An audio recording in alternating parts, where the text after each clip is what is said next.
Olá, quero iniciar com vocês uma série de vídeos para que você possa me conhecer um pouco melhor, né? Meus amigos me conhecem, muitas pessoas me conhecem, porém, a maioria, né, desse mundão de meu Deus não sabe quem sou. Então, eu sou Maria Helena Fogo Santana, Santana pelo casamento, mas sou de uma família chamada Fogo, com muita honra, e desejo imensamente que você entre nessa história. É meu primeiro vídeo nessa linha, para que você entenda meu percurso, né? Não é que vou colocar tudo aqui, porque eu já tenho muitos anos de vida, então o percurso é longo, porém eu tenho muita honra de poder compartilhar um pouquinho com vocês.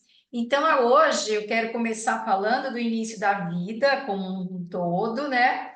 E a primeira educação, o primeiro momento da minha história, porque eu acredito profundamente que são essas bases fundamentais que faz com que você se torne essa pessoa que você é hoje. É claro que eu vou fazer recortes, porque são inúmeras experiências, são inúmeras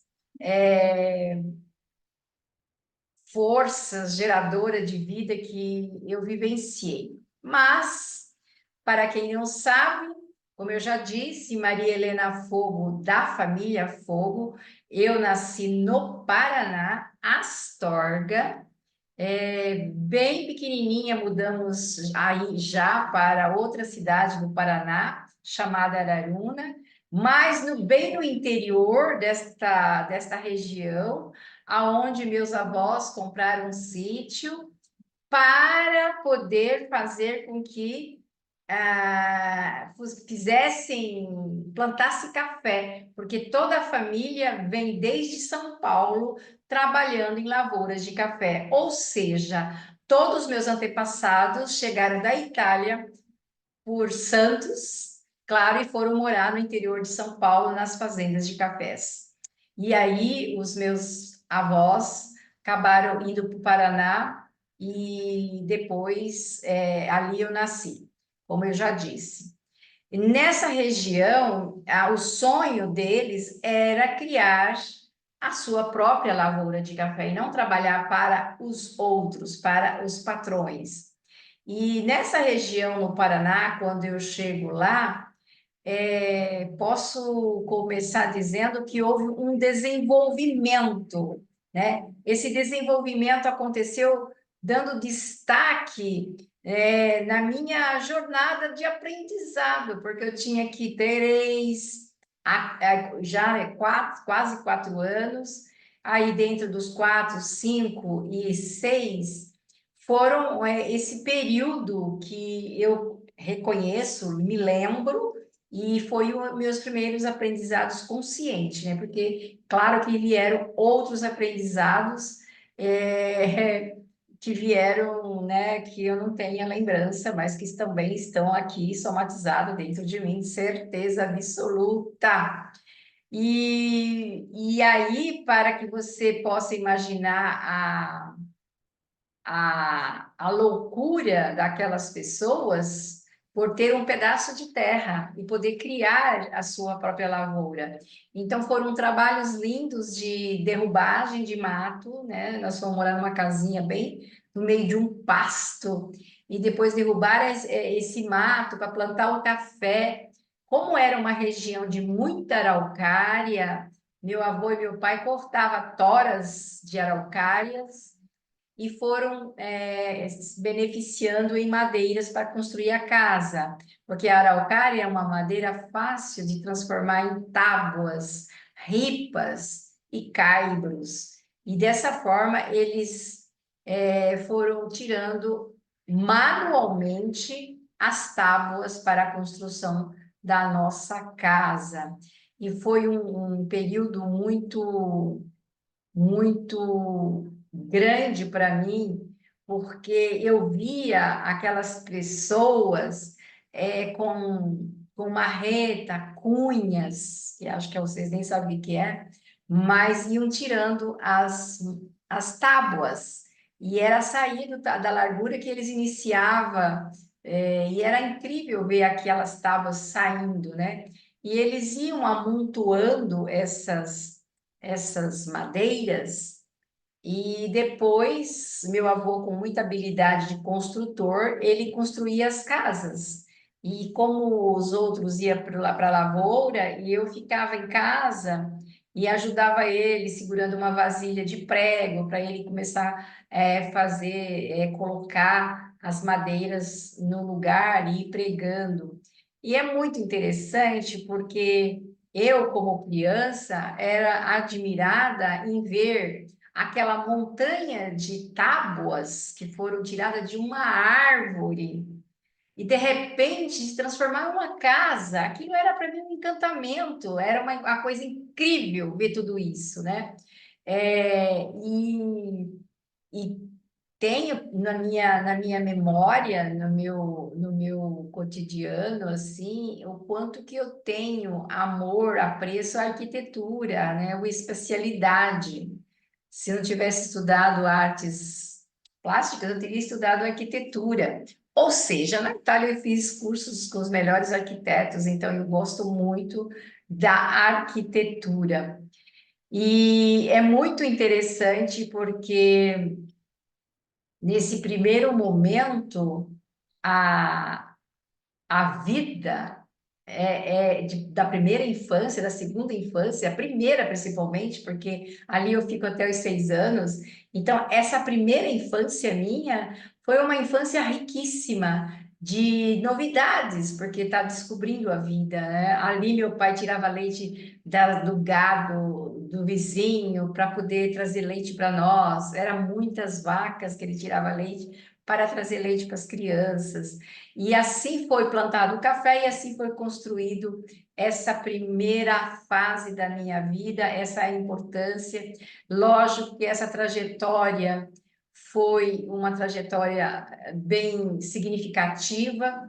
Aos 6 anos, a gente muda dessa cidade e vai para a cidade de Iporã, Paraná. Essa cidade de Iporã, Paraná, é uma cidade que eu cresci ali, estudei, fui fazer as minhas primeiras escolas, os primeiros estudos, aconteceram nessa cidade, nessa região. E foi nessa região em que já fomos morar em um sítio já do meu avô de novo, que ele comprou outro, aí de café já formado, ele já estava grande, mas imagina café daqueles cafés de tamanhos grandiosos, que a gente via os adultos usar escada para trabalhar, para colher esse café. Então era uma lavoura gigantesca, grande, e a gente ia para a escola passando por um pasto onde tinha animais que corria atrás, que a gente fazia aquela confusão, criançada, né? Mas era muito lindo, porque ao sair de casa, minha avó, como uma benzedeira de primeira mão, nos abençoava, nos abenzia com um raminho verde, para que a gente fosse protegido para a escola, para não ter problema de cobras, bichos que poderiam nos picar. Então a gente ia com muita confiança com essa proteção divina que a gente recebia da nossa avó. E o que marca essa segunda infância minha, como conteúdo que carrego para a minha história, é exatamente as celebrações das colheitas. Cada colheita que havia naquela região era uma festa no final da colheita. Se comprava vinho, se fazia churrasco, se cantava, e há uma grandiosidade. E havia também um compartilhamento com os vizinhos. A roça do meu pai terminava, fazíamos festa, vinha todo mundo. Aí depois todo mundo ia trabalhar na lavoura do outro vizinho, aí colhia tudo, fazia festa de novo, e a gente fazia esse trabalho lindo, de trabalhar e celebrar. Era uma coisa leve, porque as pessoas eram muito felizes, né? Aqueles pães maravilhosos que minha avó, minha mãe faziam para que a gente comesse lá na roça. Então, era um momento muito rico. E essa memória de celebrar e trabalhar continua comigo até, acho até morrer, porque são coisas que faz falta quando a gente não celebra, quando a gente não tem amigos, quando a gente está meio que isolado. A minha característica é de celebrar, de estar junto, agradecer a natureza, agradecer esse Deus Criador, agradecer essa magnitude, porque era muito lindo quando amanhecia nestas lavouras de café, o dia, né? Porque era muito preciso o dia da florada do café. Era muito preciso e era muito lindo ver os meus pais e os vizinhos, as pessoas, no dia da florada, amanhecia branco, parecia noiva, os pés de café. Inclusive, a gente tirava galinhos todos cheios de flores e fazia uma grinalda aqui para parecer noiva, porque era lindo demais, era branco. E o perfume, um perfume. E a loucura disso tudo é de perceber a sabedoria das pessoas mais velhas. Eles olhavam aquelas flores, eles já sabiam quantos sacos de café iriam colher naquele ano, caso não houvesse nenhum contratempo durante todo o período de granação, né, dos grãos do café. Então, era uma sabedoria que me encantava de ver, né? As pessoas falando, vai dar, sei lá, naquela época, para mim, 2.000 sacos era uma infinidade, né? Hoje não é nada, mas era aquela montanha, né, de café, 5.000 sacas de café, 6.000 sacas de café. Então, aquilo era incrível perceber como a sabedoria, por isso que para mim, hoje, a alquimia, a arte, o celebrar, tem sentido na minha vida, porque é uma trajetória que traz comigo essa educação de compreender essa tomada de postura, de aprendizado diretamente com a natureza, com a natureza.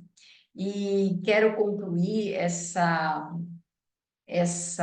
fala desse primeiro dia, dessa primeira infância e segunda infância, com muito amor, com muita dedicação, com muita felicidade, dizendo para vocês que todo esse estudo que eu fiz ali durou só um período, porque depois não tinha mais estudo naquela região, né? E a cidade era um pouco longe, e para estudar na cidade teria que ser à noite. E como a gente iria para lá e voltar à noite? Não tinha condição.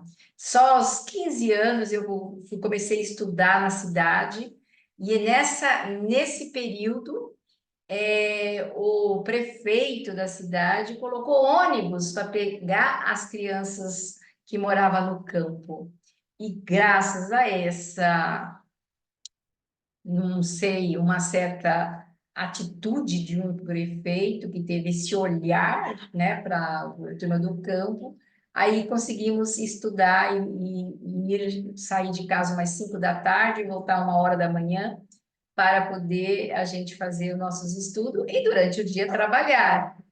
E aqui eu vou contar uma coisa que para vocês é impossível, mas naquele período tudo acontecia.